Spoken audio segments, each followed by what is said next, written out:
So today, the Vajra statement that we're going to look at is Vajra Statement 6 of chapter 6.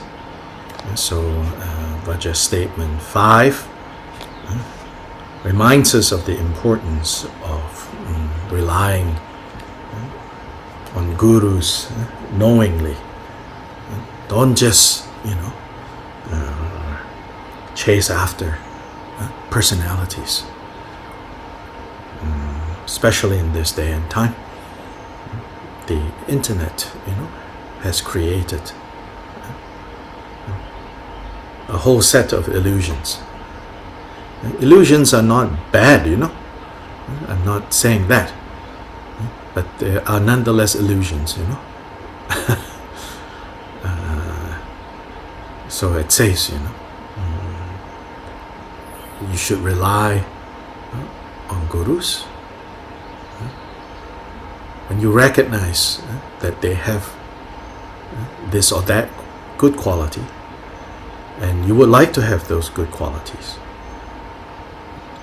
Then this next statement points out, reminds us that the importance of devotion. So statement 6, it says, it is certain that the means for generating realization is only devotion. It is certain that the means for generating realization is only devotion. So this is on page 86. So Khenpo Kunpal's commentary, the short path to attaining Buddhahood in one lifetime is the realization of the clear light of Mahamudra, the ultimate profound reality, great bliss, inborn wisdom. And so these are all synonyms, okay?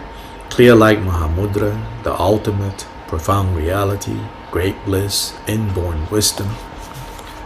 This is all synonyms. So Khenpo Kunpal says, if we want to realize Buddhahood in one lifetime, then it has to be done, through realization of this clear light Mahamudra. So specifically, it's saying you have to employ the special methods that are found in the Mahamudra.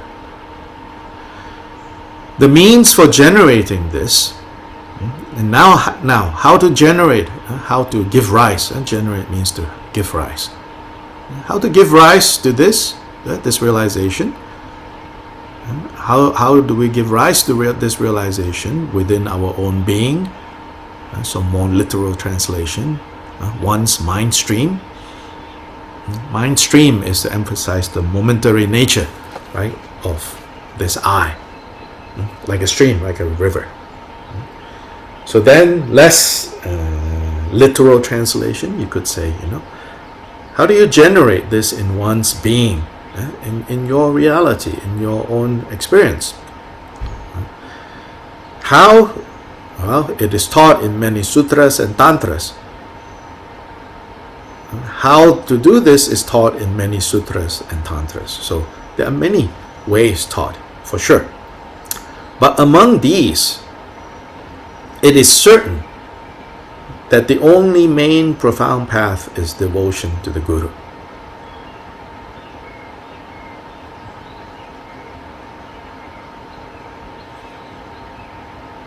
The protector Maitreya said, so this is in the Uttara Tantra, a very important treatise attributed to Maitreya, the future Buddha. The ultimate truth of the self-arisen ones, meaning the Buddhas, is to be realized through genuine faith. The sun sphere of blazing light is not seen by those without eyes. So we are now without eyes, and faith or devotion are those eyes that allows us to see. So here again, I think we have talked about this many times, but it's always good to remember. By faith or devotion, we don't mean blind faith. or devotion. And this is the kind of faith and devotion that develops over time, that begins with seeing and gaining confidence, and seeing and gaining confidence, and gaining confidence, and gaining confidence. Then in order to see, we have to pay attention. So like the quote I have been repeating recently, the beginning of devotion is attention. So maybe even you could say they are two sides, two emphasis of the same thing. When we begin to pay attention, that is the beginning of devotion. It is said in the Vajra Tantra, this inborn wisdom that cannot be expressed by others is not to be found anywhere. It is only to be known through following the Guru's timely means and through one's own merit.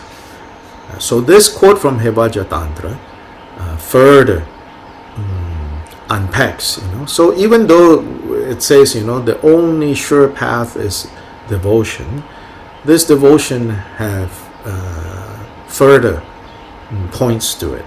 Again, we're not talking about just blind faith, but following the Guru's timely means, meaning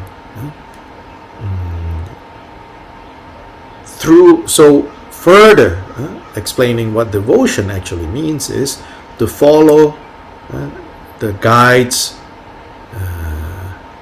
instructions on how to practice Dharma, how to overcome the mental defilements, to follow that, and through one's own merit. So as I said yesterday, like sometimes the mistake we make is that we read, we might read so much about the importance of having a guru, and then we think like, well, the way we find a guru is like the way we find our boyfriends or our girlfriends or whatever friends, So then we look around, we shop around, That's not how this happens. How this happens is we sincerely practice the Dharma to remove the mental defilements, to develop the Buddha qualities to the best of our ability right now, based on whatever we have learned from books, from teachers, from lectures we have attended. We practice that, we apply that. Then the more we remove the obstacles, the obscurations, the confusions, then, as they say, when the time is right, this guide appears. This guide may appear, like quite literally appear as in, you've never seen this person before, then suddenly you're introduced, Or it may appear as in you have always seen this person, but you've never seen this person in this light. Or you might have known this person and you think you know this person and you think this person is your guru, but in fact all along you've been relating to this person, not exactly as a guru, but something else, whatever that is. Then as you, remove more and more of your own obscurations through your practice, through your merit, through your own efforts, right? Then you suddenly, the same person that you've been relating to, you realize, oh, actually, she is my guru in this way and not in the way that I've been relating to her. Yeah. It is said in the Kalachakra Tantra, one does not attain Buddhahood in this lifetime by making offerings to the three jewels through the eons of all the three times and saving the lives of 10 million beings. These are all actions of great merit that we are encouraged to do. But even that, so that's the point here. The point here is not to say, there's not much merit in making offerings to the three jewels, or there's not much merit, in saving the lives of 10 million beings. That's like saying, you have the power to have saved everyone in all the wars and all the casualty of wars that have happened up until our time right now, that you are being able to save their lives. I mean, if really you're able to do that, I'm sure, wow, everybody is like, this is such great merit, this is wonderful, this is unimaginable, how could someone do this, all of that. So yes, indeed, all of this, making offerings to the three jewels through eons of past, present, and future, and saving the lives of 10 million beings. But still, it not sufficient for the task of attaining Buddhahood in this very lifetime, in this one lifetime. But if one pleases the Guru, who is an ocean of qualities with a faithful mind, one will certainly attain the supreme and common accomplishments in this very life. Pleases, this is an important term. Pleases the Guru doesn't mean, trying to bribe the Guru, trying to do things for the Guru to say, oh, you're so good, you're so good. Pleasing the Guru here means practicing the instructions and sincerely practicing the instructions that the Guru gives is the best way to please a Guru. And if there is a Guru who is not pleased with you putting into practice what he or she teaches, or don't seem to get so excited by your practicing what they instructed, but is more excited when you deliver a new car to them, then maybe these are not gurus, You may find other ways to please them, and then they get very excited.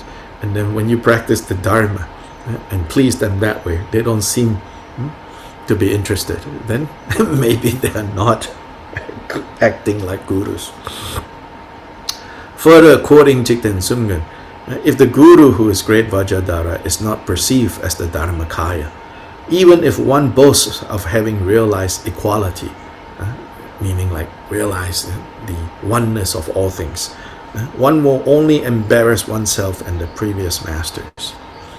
So Jigten Sumgon here, in this quote, further defines what it means to have devotion. It is to develop the ability to recognize the Guru as Dharmakaya.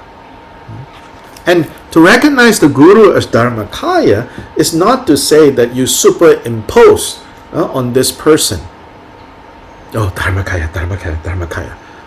Yeah? It's not like, like you put on, now you put on your glasses and you look at things, things are, clear glasses, you look at things, so things as whatever color that they have. Then you say, but only when you see everything with a shade of pink will you be a Buddha. Then you go make a pair of pink lenses, and put on. Oh, everything is pink. So this is like superimposing, pink on everything, and you think, oh, now I must be close to being Buddha. So to perceive the Lama as Dharmakaya in this way, in this mistaken way, is what most of us do. When we think, it says, if the Guru, the great Vajradhara, is not perceived as the Dharmakaya, then we think we superimpose Dharmakaya on our Guru. This is my Guru, Dharmakaya. It doesn't mean that.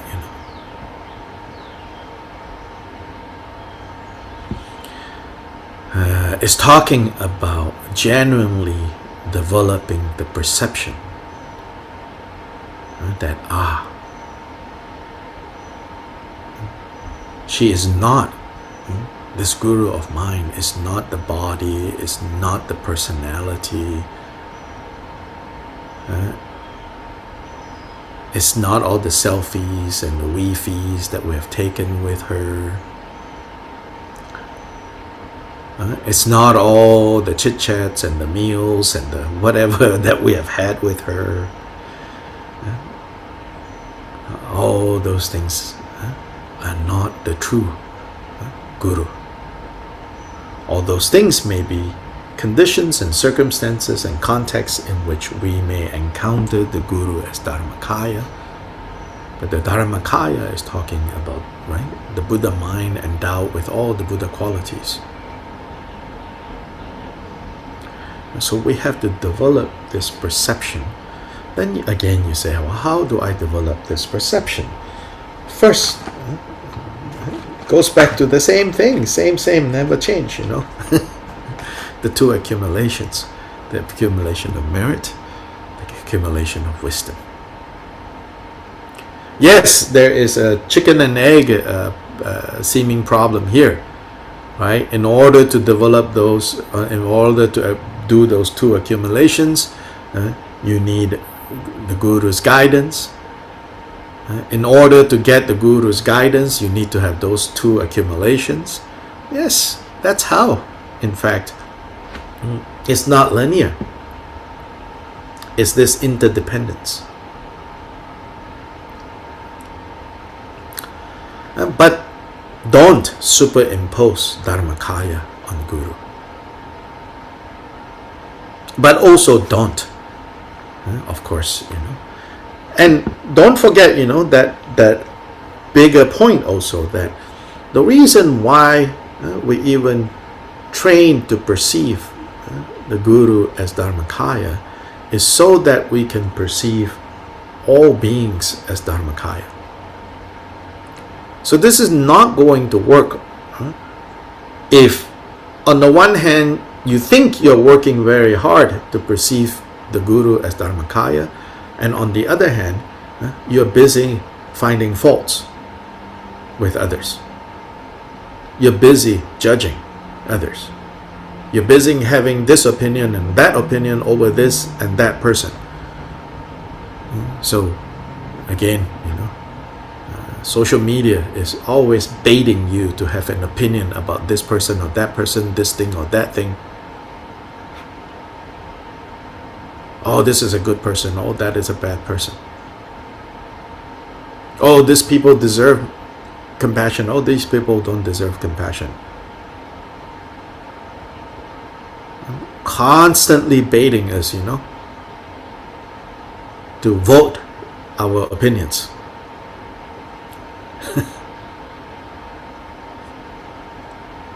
Even, I need to like this, I need to like this. Oh, this is a tugu, I need to like. Because this is what a good Buddhist does, a good Tibetan Buddhist does. Or conversely, I'm not gonna like. Once you get into that, and thinking that that's what we should do. No, towards all beings, we want to develop the perception of their true nature. So to perceive beings as Dharmakaya, and starting with perceiving our Guru, our guide as Dharmakaya, is not to superimpose, good qualities on them. Is to do our best to see, to search and to find those good qualities that are in them.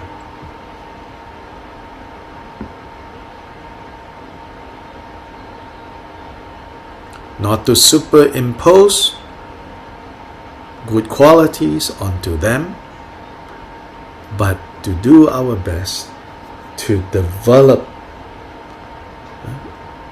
our ability to bring out, to see clearer, to help bring out even the good qualities that are in all beings. Then starting with the Guru.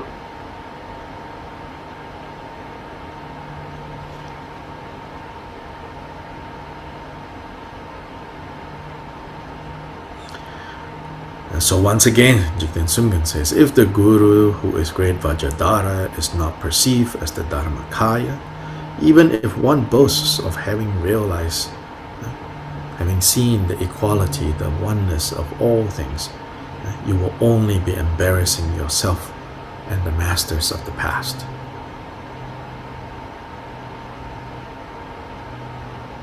So this is statement 6.6. 6.7. The best view is endowed with realization. So the best view is the view that is endowed, that comes along with realization. So remember that the title for this chapter is View, Meditation and Conduct. So often there's a lot of emphasis on view. So view, you can say there are at least two aspects of view. So for example, the first aspect we need to understand, like in the Noble Eightfold Path, the very first member of this Eightfold Path, the Eightfold Path, you should not see it as linear, like first step, second step, third step, eightfold. The notion of eightfold means they fold together. But nonetheless, there is a certain linearity for us to see, which is it begins with right understanding, which is also what we are translating here as right view. Right view or right understanding. Because ultimately it is a problem of wrong view that keeps us chained and entangled to confusion, and therefore to be producing and experiencing suffering continuously. So to dispel this wrong view, mistaken view, we should develop, gain, learn, stabilize, cultivate right view. So when it comes to this view, then there are preliminary views. As you progress along the path, your view becomes more and more refined until when you reach Buddhahood. When you reach Buddhahood, it is said that you arrive at a position of no views. That, the position of no views, can also sometimes be called the view. The ultimate view is no views whatsoever. Because in some ways, right, the beginning, all the views that becomes more, the view that becomes more and more refined, more and more polished, more and more accurate, in some ways they're all still based on, right? Or not based on, they're still affected by degrees and shades of confusion. So you can say that there's two uses of like view. So here this view is talking about the final view. The final view, it says, can only be arrived at through realization, endowed with realizations, meaning it's not something that you can intellectually acquire.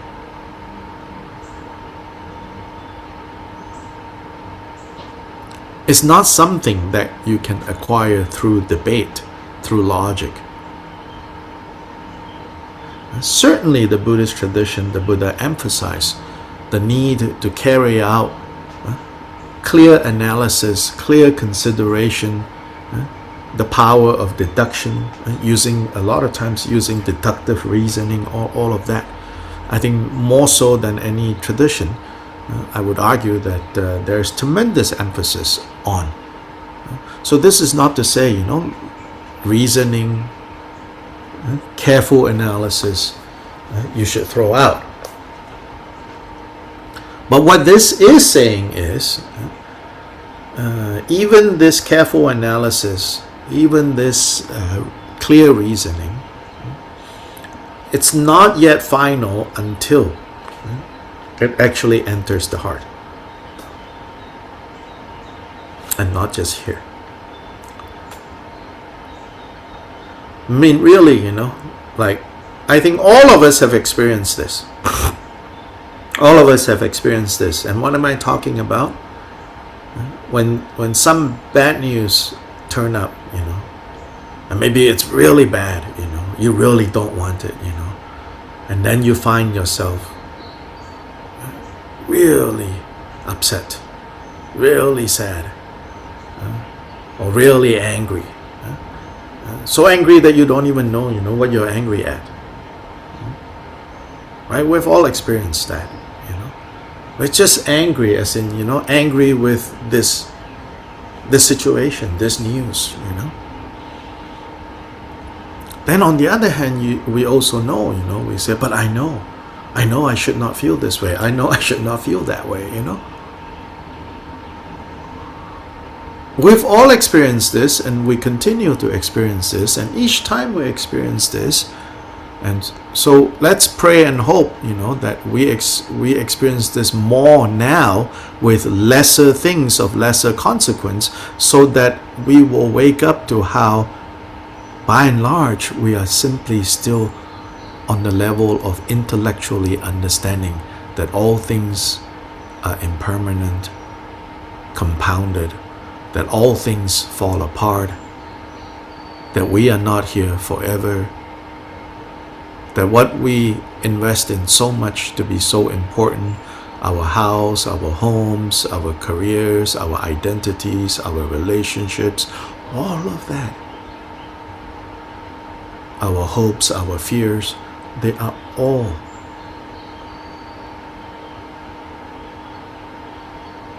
not reliably so.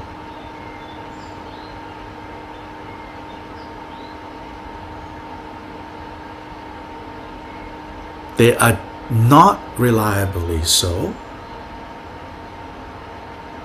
They are not you. They are not me. And they are not mine.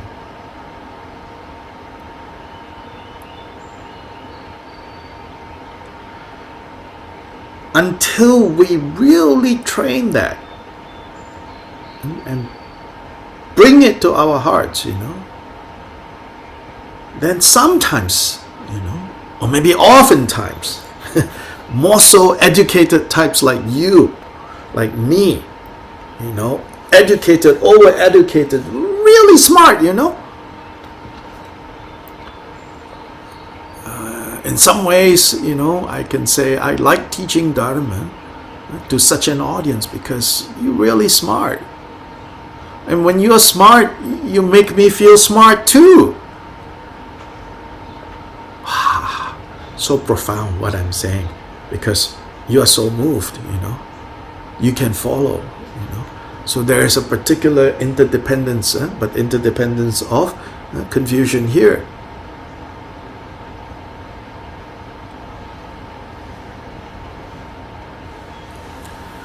Then this becomes an illusion, that becomes a distraction.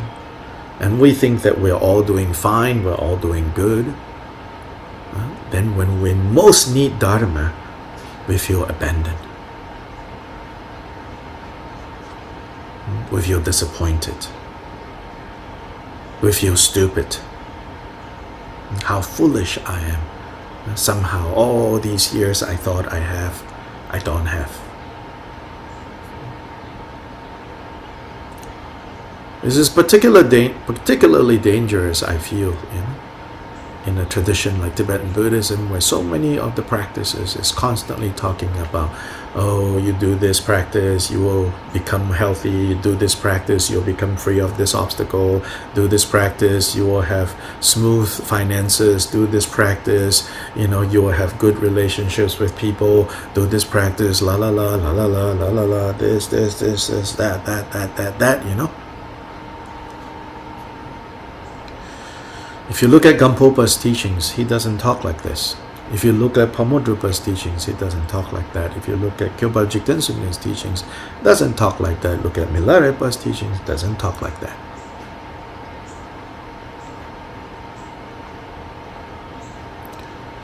But somehow many of us attracted to Tibetan Buddhism for these reasons, wrong reasons.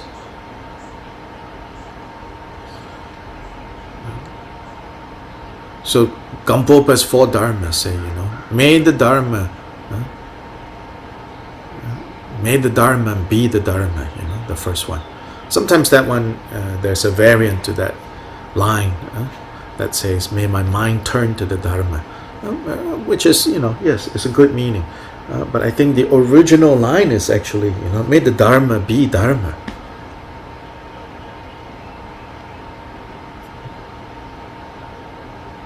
So, it sounds like, what does that mean, So later, people, as someone, we're not sure who, people who have studied the evolution of the 4 dharmas of Gampopa, they say that at some later point, it changed to may my mind turn into dharma.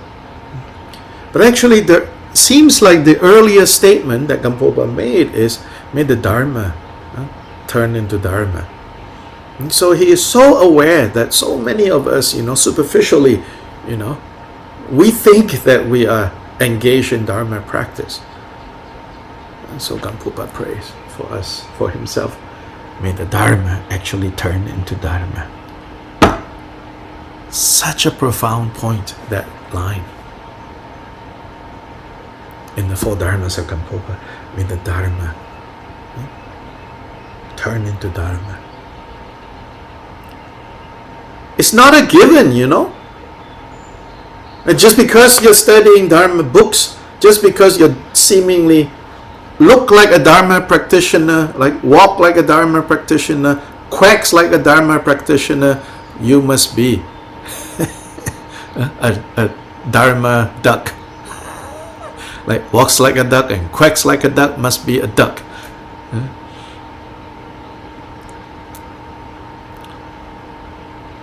But the dharma, we have to ensure that the dharma actually turns into dharma and not turn into poison.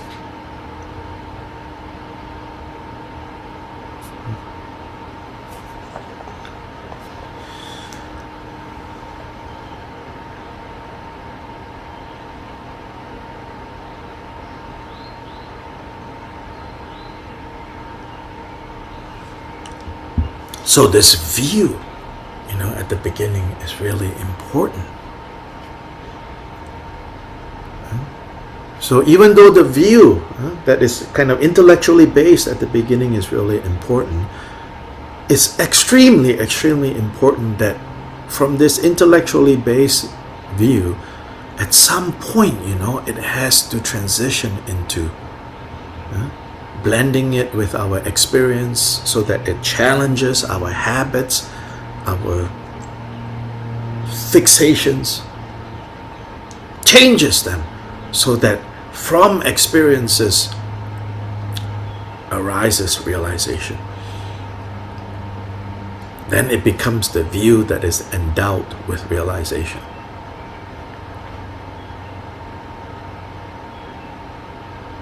How do we know whether we are moving in that direction or not? Pray for small bad news. Right now, just small bad news. Pray for small disappointments to turn up sooner, so that when they turn up, then we are in the spotlight. Has Dharma really changed my heart or not? Has Dharma really changed my attitude or not? Pray for small disappointments to turn up, so that when the big disappointment turns up, and it will turn up, we're not caught off guard and say, too late. Of course, never too late, but we'll feel like that, too late.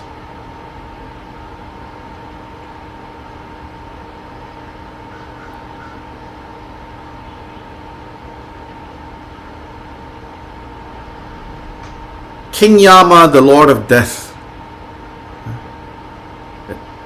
from one perspective is actually very kind, Most of us say, you come without any announcement, how rude. Actually, King Yama constantly sending us reminders. hey, hello, I'm around. Hey, hello, I'm around. Hey, hello, I'm around. And we just like, yeah, I know you're around. We don't.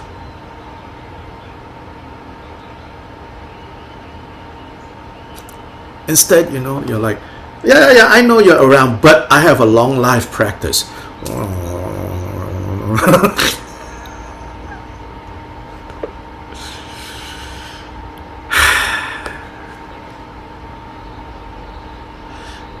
Buddha Shakyamuni died. All the great arhats have died, passed away, entered parinirvana. All the Mahasiddhas have passed away. All the Kagyu Gurus have passed away.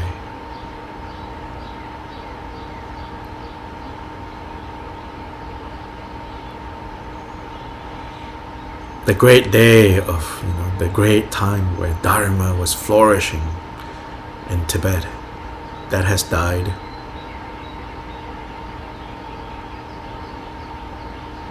All of this is Lord Yama being very kind, sending us warning after warning after warning after warning, and yet we ignore.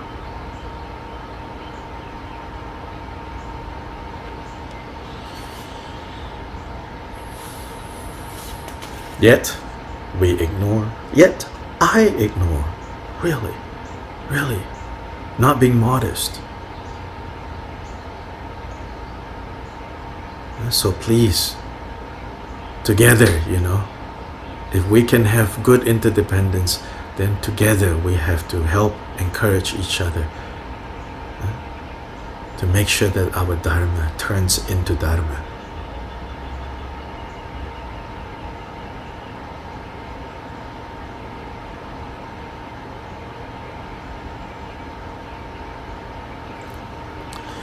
Six, seven, moreover, although there are many specific views due to the divisions of the tenet systems, so now here Khenpo Kunpal is explaining it in terms that makes the most sense, to his audience, which is the monastic audience that is educated. So there they learn the tenet systems. So they say there's four main tenet systems of philosophies, Buddhist philosophies in India. Beginning with this school, then this school, then this school, then the highest is like the middle way school. So you have the particularists, then you have the followers of sutra, then you have the mind-only school, then you have the middle way school. So the tenet systems. So although there are many specific views due to the divisions into the various tenet systems, the best and ultimate view, which is not a mental elaboration or an intellectual understanding, is the realization of the ultimate reality of all phenomena of samsara and nirvana, the naked and direct realization of clear light, the wisdom beyond the mind, where all elaborated views due to ways of grasping are pacified. This is called the view of the ultimate, true reality endowed with realization.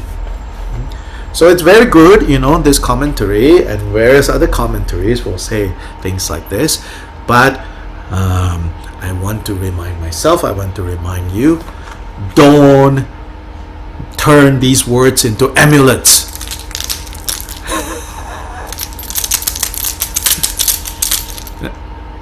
What do I mean, don't turn these words into amulets? Like, you're like, oh, the realization of the ultimate reality of all phenomena and samsara. Woohoo! The naked and direct experience of clear light. Wow, the wisdom beyond the mind, the unelaborated views. Sounds so good, all these words. But what does it mean?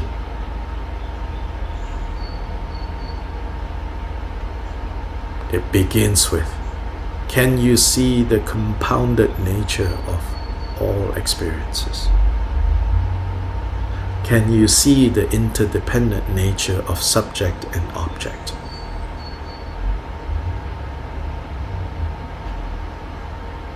Can you see that it's not me, it's not mine? That is what we are talking about.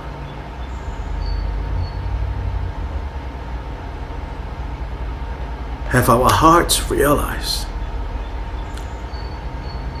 compounded things are subject to change and therefore cannot deliver, ultimately cannot deliver what we truly want?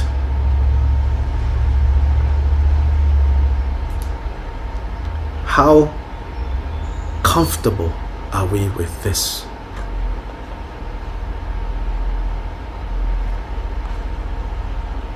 So don't get carried away by view, capital V, big words, unelaborated, union of samsara and nirvana, la la la, all of that, you know.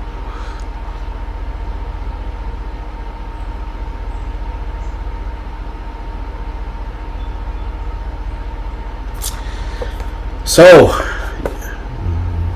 you all have a good weekend.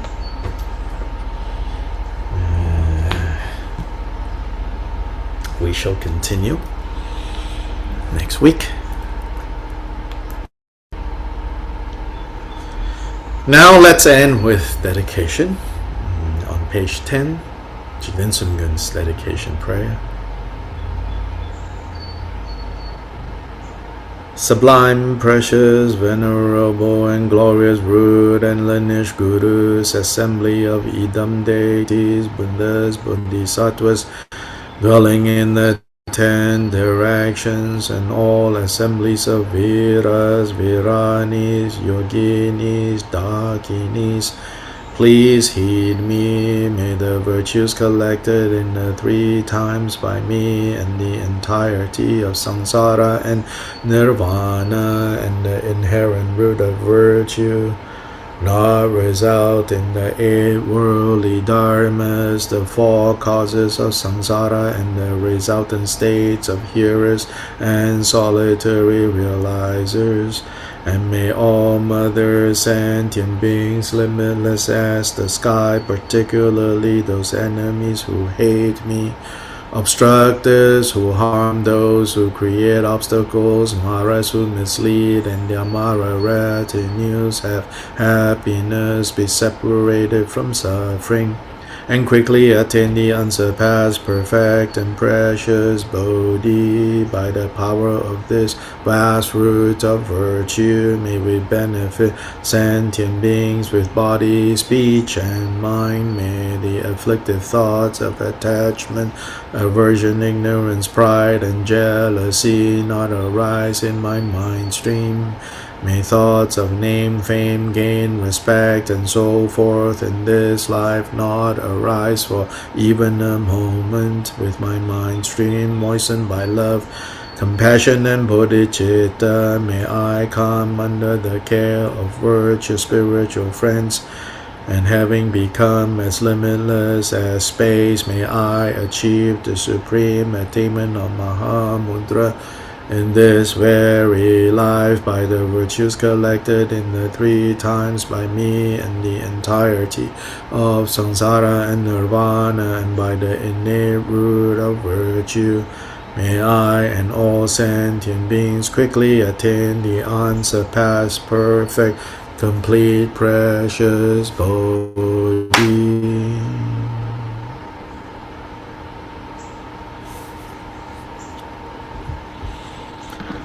Okay, goodbye everyone.